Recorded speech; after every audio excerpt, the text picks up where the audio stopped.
سید مبین احمد صاحب، اس کے بعد نوابزادہ افتخار احمد صاحب سپیچ کریں گے۔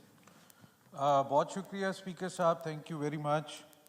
اسپیکر صاحب، بہت افسوس سے کہنا پڑتا ہے کہ جب ہم یہاں پہ اسمبلی میں آتے ہیں تو سوچنے پہ مجبور ہو جاتے ہیں کہ آخر لوگوں نے ہمیں ووٹ کس لیے دیا اور ہمارا اسمبلی میں بیٹھنے کا مقصد کیا تھا۔ 3 دن سے میں تقریریں سن رہا ہوں یہاں پہ، کوئی اپنے لیڈر کے دفاع میں بول رہا ہے، کوئی اپنے لیڈر کی خوشامد کر رہا ہے، کوئی کہتا ہے میرا لیڈر 11 سال جیل میں رہا، کوئی کہتا ہے میرا لیڈر جہاد کر کے ملک سے باہر گیا۔ میرے بھائی، یہ ہمارے مسئلے بھی نہیں ہیں۔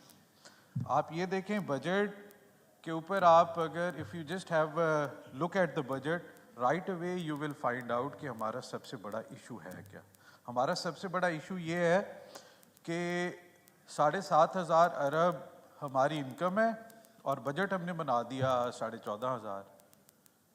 یہ کیسا بجٹ ہے کہ 7,500 آپ کی انکم ہے اور آپ بجٹ بنا رہے ہیں 14,500 کا؟ یہیں سے آپ کو پتہ چل جائے گا کہ ہماری جو اسٹیٹ آف اکانومی ہے وہ کیا ہے۔ سر، میری گزارش یہ ہے کہ یہ بلیم کرنے کا ٹائم نہیں ہے۔ مجھے بہت ہی افسوس ہوتا ہے کہ یہاں پہ بیٹھ کے سارا دن ہم کیچڑ اچھالی کرتے ہیں۔ جو یہاں سے چلے گئے ہیں آج اس ایوان کا حصہ نہیں ہے، ہم سارا دن بیٹھ کے یہاں پہ ٹی وی شوکس کی طرح جو ہے نا ان کے اوپر باتیں کرتے ہیں۔ کیا 9 مئی صرف ایک ہی ایشو ہے جو کہ بجٹ اجلاس میں ڈسکس ہونا چاہیے؟ سارا دن اس پہ بات ہوتی ہے، اس پہ بات ہو چکی ہے۔ اور جو 9 مئی کے کلپریٹس کو اقتدار میں لائے تھے ان کو ان کا علاج کرنے دیں، اور وہ ٹھیک طرح سے اس کا علاج کر رہے ہیں۔ آپ بجٹ پہ آئیں، آپ ملک کی بات کریں، آپ غریبوں کی بات کریں۔ میں آپ کو دعوے سے کہتا ہوں کہ اس ٹائم جو ہمارے ملک کے حالات ہیں یہ بالکل انسسٹینیبل ہے، اور اس کو اگر آپ کچھ نہیں کر سکتے ایٹ لیسٹ آپ انڈرسٹینڈ کریں کہ ہمارے ملک کا مسئلہ کیا ہے۔ یہاں پہ آپ اس کے اوپر بات ہی نہیں کریں۔ سر، 7,000 آپ کی انکم ہے، 7,000 ارب، اور لگ بھگ اتنا ہی آپ کے اوپر قرضہ ہے۔ تو یہ قرضہ کس نے چڑھایا ہے؟ کیا اس غریب ریڈی والے نے چڑھایا ہے اس ملک کے اوپر یہ قرضہ جو پھل بیچ رہا ہے؟ یہاں پہ آ کے ہم سب جو ہے یہاں پہ بہت ایماندار اور محب وطن اور پتہ نہیں کیا کیا بن کے بیٹھ جاتے ہیں، لیکن میں آپ کو بتاؤں کہ ہم سب اس چیز کے ذمہ وار ہیں۔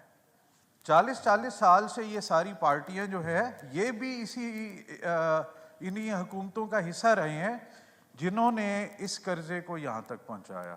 If I'm not wrong, it has crossed $40 billion میرے خیال میں جو آپ کا بھی ڈیپٹ ہوگا۔ لیکن سر اس کو دیکھنا چاہیے کہ یہ ایسا ہوا کیوں۔ سر 1944 میں بریٹن ووڈز میں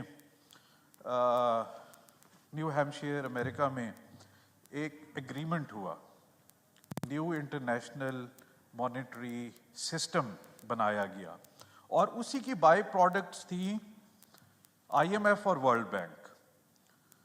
آپ یہ دیکھیں کہ عام طور پہ لوگوں کا کانسیپٹ یہ ہوتا ہے کہ جی جو بھی ڈالر پرنٹ ہوتے ہیں، جو بھی آپ کی کرنسی پرنٹ ہوتی ہے، اس کی بیکنگ میں اسٹیٹ بینک ہو، بھلے وہ امریکہ کا فیڈرل ریزرو ہو، اس میں اتنا ہی گولڈ ریزروز موجود ہونا ضروری ہوتے ہیں۔ لیکن یہ ایک آئی واش تھا۔ یہ ہر کسی کو پتہ ہے کہ یہ ایک فراڈولنٹ سسٹم جس کے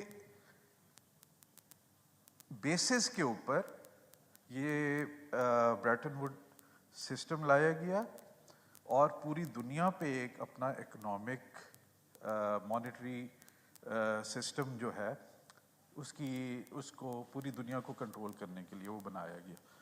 تو ہم اس چیز کا کیوں شکار ہوئے؟ آخر کیا ضرورت تھی کہ 60s تک جب ملک ہمارا ترقی کر رہا تھا تو وہ کون لوگ تھے؟ آج آپ کہہ رہے ہیں کہ آپ کے ملک میں غدار صرف عمران خان ہے، ہوگا، لیکن ہم بھی ہیں یہاں بیٹھے ہوئے سارے لوگ غدار ہیں، کیونکہ آپ نے اس ملک کے ہر ایک شخص کے اوپر 2.5 لاکھ سے اوپر قرضہ چڑھایا ہے۔ اور وہ کیوں چڑھایا؟ وہ پیسہ کدھر گیا؟ 60s تک ملک ترقی کرتا ہے، اس کے بعد جو ہے یہاں پہ بڑے بڑے لیڈر پیدا ہونا شروع ہوتے ہیں. میں آپ کو افسوس سے کہنا چاہتا ہوں کہ اس ملک میں کوئی بھی ایسا لیڈر نہیں ہے جو ایک نیچرل بورن لیڈر ہو. یہاں پہ آ کے بات کرتے ہیں کہ جی بوٹ پالیسی ہیں فلانے. یہاں پہ سارے لیڈر جتنے بھی تھے سارے ہی اسی طریقے سے آئے تھے جس طریقے سے ابھی آ رہے ہیں. تو کوئی ایکسیپشنز نہیں ہے سر. سوچنے کی بات صرف یہ ہے کہ یہ پوری ملک کی آپ کی انکم ایک طرف اور پورے ملک کی جو آپ کے اوپر قرضہ ہے وہ ایک طرف. تو آپ کے پاس تو 233-34 ارب روپیہ تو کل بچتا ہے ملک چلانے کے لیے.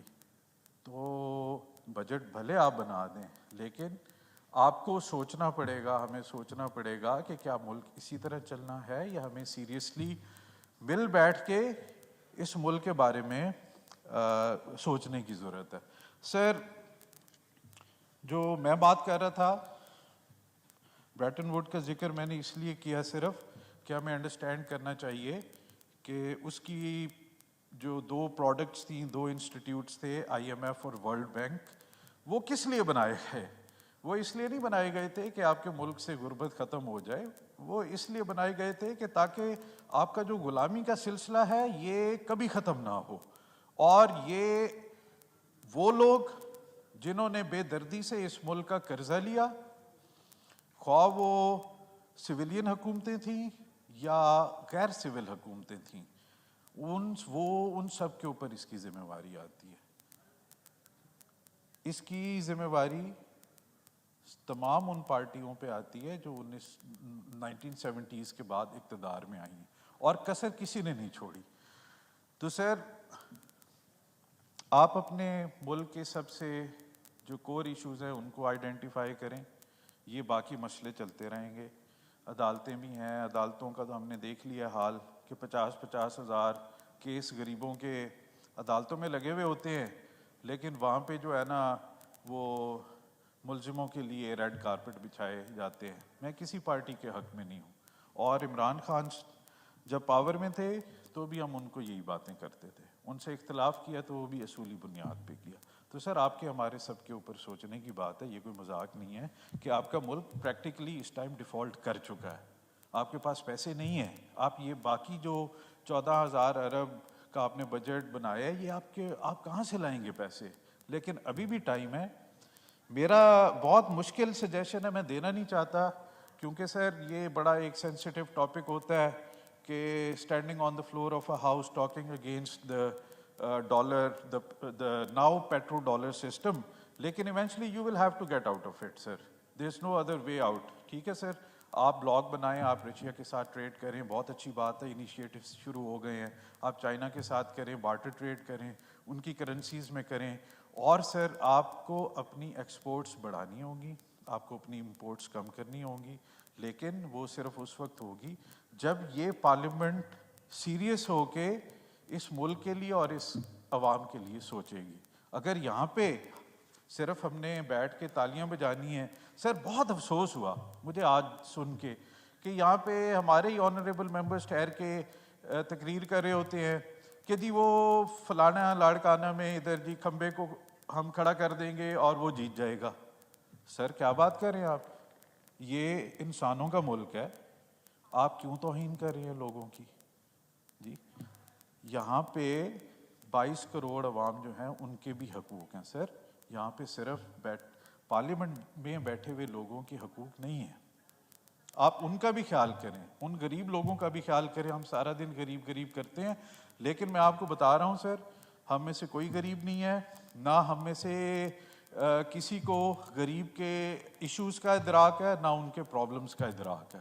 ہمارے تو بچے سارے انگلش میڈیم سکولز میں پڑھتے ہیں. ہمارے تو گھر میں لائٹ نہیں جاتی سر, ہماری گیس نہیں جاتی, ہماری لائٹ نہیں جاتی. ہم تو اے سی والے کمروں سے باہر نہیں نکلتے, اور ہم آ کے بات کرتے ہیں یہاں پہ کہ جی غریبوں کی. جی ٹھیک ہے, انشاءاللہ تعالیٰ بھٹو بھی ہمیشہ زندہ رہے گا, نواز شریف صاحب کو بھی اللہ تعالیٰ حیاتی دے, عمران خان کو بھی دے, لیکن سر غریب کو بھی تو جینے دیں. غریب بیچارے کا کیا قصور ہے اس ملک میں؟ آپ کو سر ایشوز کے اوپر سیریسنس دکھانی ہوگی، ورنہ سر میں نے آج سے 6 مہینے پہلے تقریر کر کے کہا تھا کہ اس پارلیمنٹ کو تالے لگا دیں، یہاں پہ ایک بینچ رکھ دیں اور 3 بندوں کو بٹھا کے کہیں کہ جی آپ ملک چلائیں، ٹھیک ہے سر، اور وہ باتیں ساری سچ ہوئیں۔ اور آج بھی میں آپ کو کہہ رہا ہوں سر کہ جو سنگینی ہے ہماری معیشت کی، اگر آپ نے یہ بلیم گیم اور ایک دوسرے کو نیچے دکھانے کا سلسلہ جاری رکھا اور ملک کے لیے نہ سوچا تو sir it will be too late. آپ سب کو بٹھائیں اور جمہوریت تو یہاں پہ کی جاتی ہے، لیکن ایونچولی سر آپ کو تمام پارٹیز کو برابر کا جو حقوق ہیں وہ دینے پڑیں گے، کوئی فیوریٹزم نہیں ہونا چاہیے ان دا فیوچر، بالکل فری اینڈ فیئر الیکشنز ہونے چاہیے۔ اور میں دعا کرتا ہوں کہ انفارچونیٹلی پچھلے 5 سال میں ہی ہم نے نہیں دیکھا کہ پارلیمنٹ کا وہ رول رہا ہو کہ اس نے ملک کی بہتری کے لیے کام کیا ہو یا عام آدمی کی بہتری کے لیے کام کیا ہو، لیکن میری دعا ہے کہ آئندہ الیکشن کے بعد یہاں پہ ایسے لوگ ہوں کہ جو صرف اپنے لیڈرز کی خوشامدیں کرنے کی بجائے، یا ٹکٹیں بھائی آپ کو ویسے مل جائیں گی، الیکشن آ رہے ہیں، مجھے پتہ ہے آپ سارا دن یہاں پہ بیٹھ کے اپنے لیڈروں کی تعریفیں کرتے ہیں، ٹکٹیں آپ کو دے دیں گے، وہ نہ کریں خوشامد، کام کی بات کریں، آپ آئے کس لیے ہیں یہاں پہ، ٹھیک ہے سر۔ آپ یہ دیکھیں کہ امیر اور غریب کا فرق ہمارے ملک میں کتنا زیادہ الارمنگلی بڑھ رہا ہے۔ اور سر کیپٹلزم کی بات ہوتی ہے، یہاں پہ بات ہوتی ہے کہ جی یا وہ جی کاروباری لوگ ہیں، فلاں ہے، یہ ہو جائے گا، اکانومی بیٹھ جائے گی۔ سر یہ جو کیپٹلسٹ سسٹم ہے یہ تو بیسڈ ہی ایکسپلائٹیشن پہ ہے، ٹھیک ہے سر۔